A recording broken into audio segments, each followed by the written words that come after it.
Ari taat teh aya syaratan, syarat sah, aya qabul, aya ma'jur.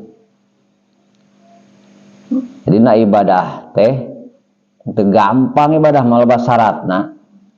Dina hayang meunang ridho Allah mah loba syaratna. Beda jeung maksiat. Nya, beda jeung doraka us syaratan. Paling ge syaratna mah jelema meureun nempokeun maling meureunnya. Ari dina ibadah mah seueur tantanganana.